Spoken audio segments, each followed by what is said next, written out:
देव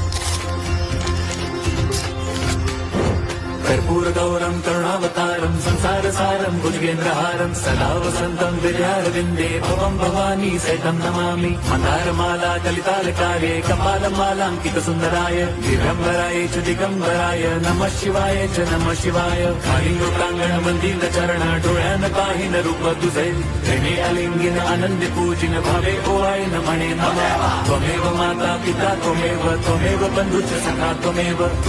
विद्या द्रवणं त्वमेव सर्वं मम देवदेव कायेन वाचा मनसेन्द्रियैर्वा बुद्ध्यात्मना वा प्रकृतिस्वभावात् करोमि यद्यत् सकलं परस्मै नारायणायेति समर्पयामि अच्युतं केशवं राम नारायणं कृष्णदामोदरं वासुदेवं हरिं श्रीधरं माधवं